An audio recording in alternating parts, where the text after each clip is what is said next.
সুপ্রিয় শিক্ষার্থীবৃন্দ, MI development প্রোগ্রামের পক্ষ থেকে সবাইকে স্বাগত জানাচ্ছি আজকের ফিজিক্স ক্লাসে।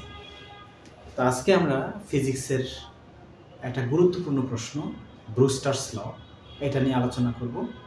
পাশাপাশি হচ্ছে আনপোলারাইজ লাইট এটা নিয়ে আলোচনা করব এবং এই থিওরি আন্ডারে অন্তত 2-3টা ম্যাথ আমরা দেখব।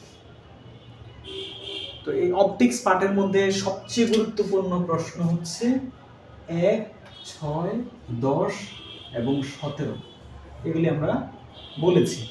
তো আজকে আমরা এই 17 নিয়ে আলোচনা করব। এটাই হচ্ছে 17 নাম্বার কোশ্চেনটা। তো যাদের হাতে শীট আছে আপনারা শীট থেকে আমাদের এডিপি শীটটা থেকে একটু দেখে নেন যে 17 নাম্বার কোশ্চেনটা ব্রুস্টার্স ল। তো এই 17 নম্বর কোশ্চেনটা যেভাবে আছে, এই যে আমার হাতে শীট আছে, আমি শীট থেকে একটু আপনাদের দেখিয়ে দিচ্ছি। ব্রুস্টার্স লটার মধ্যে যে প্রশ্নটা যেভাবে আসে 17 নাম্বার কোশ্চেন, 17 এবং 15 আমরা একই সাথে আলোচনা করব। 15তে যেটা আছে সেটা হচ্ছে যে polarisation of light, double reflection, optics, Axis of crystal, এই জিনিসগুলো আছে। আর 17 নম্বর কোশ্চেনের প্রশ্নটা যেভাবে আছে, স্টেট অ্যান্ড এক্সপ্লেইন ব্রুস্টার্স ল। এটাকে বিবৃত এবং ব্যাখ্যা করতে বলছে ব্রুস্টার্স ল। তারপরে বলছে show that at the polarising angle of incidence the reflected and refracted rays are mutually perpendicular to each other. এই প্রশ্নটাকে বোঝার জন্য আমরা এইখানে একটু ফিগারটার দিকে খেয়াল করি। তার আগে আমরা যেটা বলছিলাম যে পোলারাইজেশন শব্দের অর্থ কি এটা একটু বলে নিয়ে। পোলারাইজেশন, পোলারাইজেশন শব্দের অর্থ হচ্ছে সমাবর্তন, সমাবর্তন, সমাবর্তন নয় সমাবর্তন। এখন এই সমাবর্তন জিনিসটা আসলে কি এটা বোঝার জন্য 15 নম্বর কোশ্চেনের এই সংজ্ঞাটা বোঝার জন্য আমরা ফিগারটার দিকে একটু এখানে একটু তাকাই। এটা হচ্ছে একটা গ্লাস প্লেট, আমরা ধরে নিলাম আমাদের এখানে বইয়ে ফিগারটা দেয়া আছে। এটা হচ্ছে গ্লাস প্লেট। এই যে গ্লাস প্লেটের মধ্যে এখান থেকে আনপোলারাইজড লাইট আমরা এখানে ফেলেছি। আনপোলারাইজড লাইট কি? যদি আমরা কোনো একটা আলোক রশ্মি কোনো একটা বিন্দুতে ফেলি, এটা নির্দিষ্ট দিকে গমন না করে যদি বিভিন্ন দিকে ছড়িয়ে যায়, তো সেটাকে আমরা বলছি আনপোলারাইজড লাইট। এখন এই যে আনপোলারাইজড লাইট আমরা এই বিন্দুতে ফেললাম, এই বিন্দুটার নাম আমরা শীট অনুসারে দিই, এই বিন্দুটার নাম দেওয়া হচ্ছে বি বিন্দু।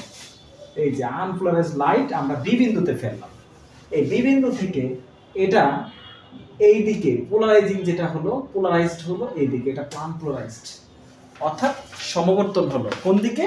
এই যে এই দিকে হলো।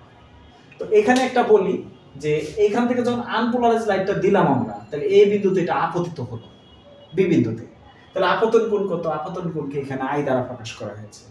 আর এই বি বিন্দুতে আলোটা এসে এইদিকে হলো প্রতিফলিত আর এদিকে হলো প্রতিসরিত। তাহলে প্রতিফলন কোণ এবং হচ্ছে পোলারাইজিং কোণ, এই প্রতিফলন যেদিকে হয়েছে এদিকেই পোলারাইজড মানটা আমরা পেয়েছি।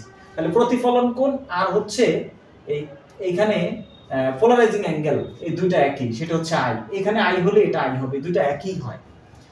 আবার এইদিকে যদি প্রতিফলন হয়, এদিকে হচ্ছে প্রতিসরণ। এই যে আমাদের এইদিকে হচ্ছে প্রতিসরণ, তাহলে প্রতিসরণ কোণ কত? এখানে ছোট হাতের আর দ্বারা আমরা প্রকাশ করেছি, এই যে ছোট হাতের আর। তাহলে এই আনপোলারাইজড লাইটকে এরকম অ্যারো চিহ্ন দ্বারা, এটাকে সাধারণত সিম্বল দ্বারা প্রকাশ করা হয়। পোলারাইজেশন এরকম ডট ডট দিয়ে এটাকে এইভাবে প্রকাশ করা হয়।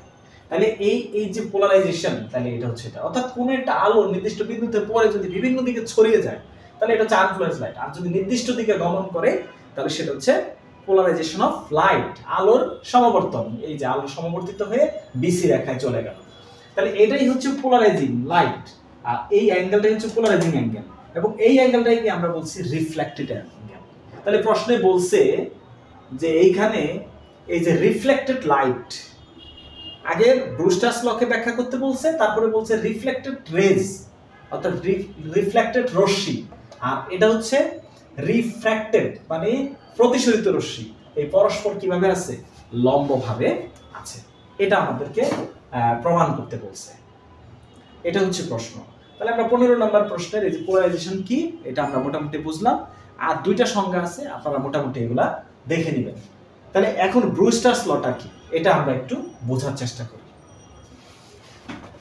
বিজ্ঞানী ব্রুস্টার্স যেটা বলছেন, the law of Brewster's state that tangent of the angle of polarization, tangent of the angle of polarization, tangent মানে হচ্ছে tan, polarization of angle, angle of polarization কত হইছে, এটা হচ্ছে I। এই কথাটুকুর অর্থ হচ্ছে এটা যে the Brewster's state that the tangent of the angle of polarization মানে হচ্ছে tan I is numerically equal to the, is numerically equal to the, numerically মানে হচ্ছে সংখ্যামান, সংখ্যামানের সমান, সংখ্যামানের সমান কি, to the refractive index, refractive ইন্ডেক্সকে সাধারণত মিউ দ্বারা প্রকাশ করা হয়। এইটাই হচ্ছে ব্রুস্টার্স ল। অর্থাৎ tangent of the angle of polarisation, তাহলে সেটা হচ্ছে tan I, এটা হচ্ছে সংখ্যামানের সমান, কার সংখ্যামানের সমান, রিফ্র্যাক্টিভ ইন্ডেক্স, মাধ্যমের প্রতিসরাক, এটাকে মিউ দ্বারা প্রকাশ করা হয়। তাহলে tan I সমান সমান মিউ, এটাই হচ্ছে ব্রুস্টার্স ল থেকে আমরা, সরি ব্রুস্টার্স না, ব্রুস্টার্স ল থেকে এটা আমরা পাই। উচ্চারণটা কেউ যাতে আমরা ব্রুস্টার্স না করি, এটা হবে ব্রুস্টার্স। আচ্ছা, আরেকটা জিনিস, এটা তো ব্রুস্টার্স ল থেকে পেলাম, তার শেষে আরেকটু লেখা আছে moreover the reflected and refracted rays are perpendicular to each other, অর্থাৎ এই রিফ্লেক্টেড আর রিফ্র্যাক্টেড পরস্পর কত ডিগ্রিতে আছে, 90 ডিগ্রি কোণে অবস্থান করছে। আবার আমরা জানি ফ্রম স্নেলস ল, স্নেলস ল, স্নেলের সূত্র থেকে আমরা জানি, স্নেলের সূত্র থেকে আমরা কি জানি, সেটা হচ্ছে এই যে মিউ রিফ্র্যাক্টিভ ইন্ডেক্স, এটা সমান সমান হচ্ছে সাইন I বাই হচ্ছে সাইন R। এটা নিশ্চয়ই আপনারা দেখেছেন। এটা হচ্ছে প্রতিফলন কোণ এবং প্রতিসরণ কোণের সাইন মানের অনুপাতকে বলা হচ্ছে রিফ্র্যাক্টিভ ইন্ডেক্স। এটা বলছিলেন বিজ্ঞানী স্নেল। প্রতিফলন কোণ এবং প্রতিসরণ কোণের সাইন মানের অনুপাতকে বলা হচ্ছে রিফ্র্যাক্টিভ ইন্ডেক্স, অর্থাৎ এটাকে মিউ দ্বারা প্রকাশ করা হয়। তাহলে এই দুইটা সমীকরণ থেকে যদি আমরা এখানে লিখি ফ্রম ইকুয়েশন 1 and 2, 1 এবং 2 হতে পাই, তাহলে মিউর মান বসিয়ে দেই। মিউর মান বসাইলে কি হবে, tan I সমান সমান কি হবে, sin I বাই হচ্ছে sin R, বা এইখানে লেখা যাবে sin I বাই হচ্ছে cos I সমান সমান sin I বাই হচ্ছে sin R। তাহলে এখানে এই sin I বাদ দিয়ে দিলাম, তাহলে এখানে থাকছে কত, cos I সমান সমান হচ্ছে sin R।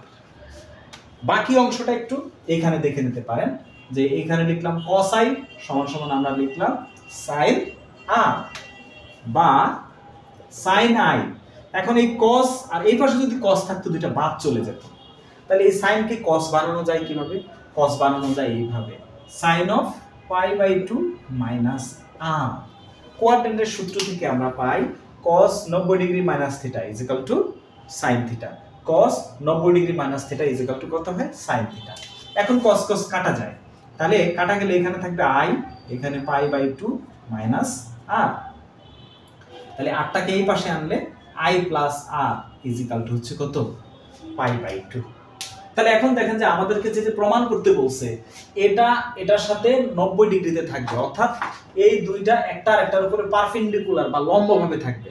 এখন লম্ব হওয়ার শর্ত কি, দুইটা রেখা লম্ব হওয়ার শর্ত হচ্ছে মধ্যবর্তী কোণ অবশ্যই 90 ডিগ্রি হবে। মধ্যবর্তী কোণ কত ডিগ্রি হবে, 90 ডিগ্রি হবে। তো আপনারা একটু খেয়াল করুন যে I এবং I ছোট হাতের R এই দুইটা মিলে হচ্ছে 90 degree.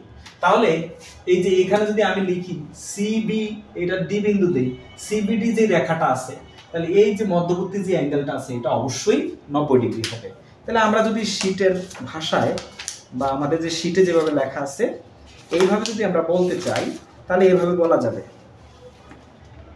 I plus R is equal two হচ্ছে π/2, অর্থাৎ CBD কোণ অলসো ইকুয়াল টু π/2। তাহলে I প্লাস R যেহেতু π/2, তাহলে CBD কোণ অলসো π/2 মানে 90 degree. Therefore, the reflected and refracted rays are right angles to each other. Right angle মানে সমকোণ, তাহলে অবশ্যই এই কোণটা আর এটার উপরে কি সমকোণে অবস্থিত। তা সমকোণে অবস্থিত মানেই তো একটা আর একটার উপরে লম্বভাবে অবস্থান করছে। তাহলে এই হচ্ছে সহজ এবং গুরুত্বপূর্ণ প্রশ্ন, 17 নাম্বারের অ্যান্সার। খুব সহজ জিনিস। অপটিক্স পার্টে এই প্রশ্নটা বেশি গুরুত্বপূর্ণ এবং এটাতে কিছু অঙ্ক আছে। এই প্রশ্নটার পরপরই আপনারা দেখেন 2 নাম্বার ম্যাথের মধ্যে যেটা দেয়া আছে, the refractive index for plastic is 1.25। The refractive index for plastic, refractive index মানে মিউর মান দেয়া আছে কত, 1.25। আপনাদের হাতে শীট থাকলে মিলাই নিতে পারেন। Calculate the angle of refraction, calculate the angle of refraction মানে হচ্ছে আর এর মান চেয়েছে, R is equal to what, angle of refraction for a ray of light incident of at polarising angle. তাহলে আর এর মান আমাদের এখানে বের করতে হবে। তাহলে আমরা এই থিওরি থেকে এই অঙ্কটা সমাধান করে ফেলতে পারি। একটু এখানে দেখে নিন। তাহলে আমরা জানি এটা তো গিভেন, এইটুকু হচ্ছে গিভেন, এটা কিন্তু দেয়া আছে।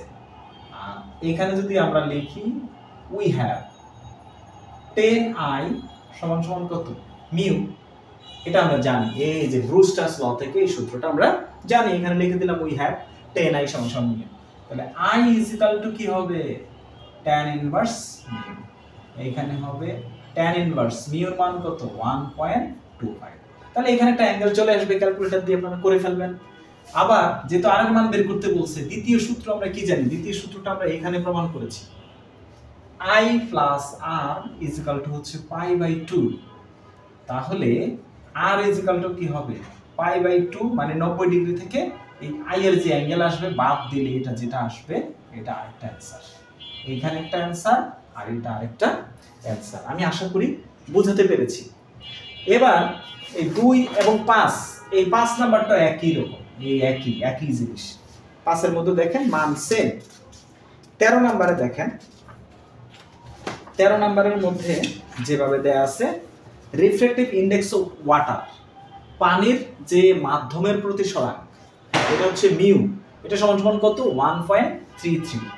Calculate the angle of polarisation মানে আই এর মান, reflected from the surface of pond, also calculate the angle of reflection. অর্থাৎ আই এর মানও চাইছে আর এর মানও চেয়েছে। এখানে শুধু এটা না, এটাই চেয়েছিল, ওইখানে দুইটাই চেয়েছে। এখানে চাইছে একটা, কিন্তু বের করতে হয়েছে দুইটা, আর এখানে চাইছে দুইটা। তাহলে আমরা এখানে যদি লিখি উই হ্যাভ 10i সমান সমান কত, মিউ, বা 10i সমান সমান হচ্ছে 1.33, তাহলে i সমান সমান হবে tan ইনভার্স 1.33। তাহলে এখানে একটা মান আসবে, এটা একটা অ্যান্সার। আবার i plus r is equal two হচ্ছে পাই বাই 2, তাহলে r ইজ ইকুয়াল টু হচ্ছে পাই বাই 2 মাইনাস i। তাহলে এখানে মান বসাই দেন, এইখানে আরেকটা অ্যান্সার চলে আসবে। এই যে অঙ্কগুলো এত সহজে এগুলা করা যাচ্ছে। তাহলে আমরা মোটামুটি গুরুত্বপূর্ণ প্রশ্নটা দেখলাম এবং গুরুত্বপূর্ণ কয়েকটা অঙ্ক এখান থেকে আমরা করতে পারলাম। এই অধ্যায়ের অপটিক্স পার্টের এটা হচ্ছে মানে একদম সর্বশেষ ক্লাসটা। তাহলে এই অধ্যায়ের মধ্যে আপনারা যেই প্রশ্নগুলা করবেন, 1 নাম্বার করবেন 1 এর পরে হচ্ছে 4, 4 এর পরে হচ্ছে 6, 6 এর পরে 7, 8, 9, 10, 11, 12, 10, 11, 12, তারপরে হচ্ছে 15 এবং হচ্ছে 17। এই যে কয়টা প্রশ্ন দেখালাম, এই প্রশ্নগুলি হচ্ছে এই অধ্যায়ের মধ্যে বেশি গুরুত্বপূর্ণ। এর মধ্যে যদি স্টার চিহ্নিত বলেন যে সবচেয়ে বেশি গুরুত্বপূর্ণ কোনগুলা, 1, 6, 10 এবং হচ্ছে 17। এই 4টা কোশ্চেনের একটা না একটা পরীক্ষায় থাকেই প্রতি সেমিস্টারে। হ্যাঁ, এক্সেপশন আছে, তবে এই 4টা কোশ্চেন। এখন ধরেন কোন একটা পরীক্ষায় 6 নাম্বার চলে আসছে, তাহলে ওই 3টা প্রশ্ন গুরুত্ব দিয়ে পড়বেন, তাহলে পরীক্ষায় এইখান থেকে খুব সহজে পাস করতে পারবেন, মানে অ্যান্সার করতে পারবেন। এই পার্টটা হচ্ছে সবচেয়ে ছোট পার্ট অপটিক্সের, বাকি পার্টগুলা তুলনামূলকভাবে একটু বেশি পড়তে হয়। এর মধ্যে একটু খেয়াল করেন, এটার মধ্যে ম্যাথ টার্ম, এই দুইটা মিলে হচ্ছে সামান্য কিছু থিওরি আছে ম্যাথ টার্ম। আমরা এই যে 17 নাম্বার, এটা ম্যাথ টার্ম। তাহলে গুরুত্বপূর্ণ যত প্রশ্ন আছে সবগুলিতে ম্যাক্সিমাম ম্যাথ টার্ম আছে। শুধু থিওরি হলে একটু মুখস্থ করাটা কঠিন। এখানে সিম্পল থিওরি কন্ডিশন আছে, এই 11-র মধ্যে দেখা গেল এটা ছোট সংজ্ঞা আছে, এটার মধ্যে পার্থক্য আছে, এগুলি একটু একটু করে আপনারা পড়বেন, প্রতিদিন পড়বেন, তাহলে এগুলা মনে থাকবে। আর ফিজিক্সের থিওরি মনে রাখা তুলনামূলকভাবে একটু কঠিন। তো সবাইকে ধন্যবাদ। আজকের ক্লাসটা এইটুকুই, ভালো থাকবেন।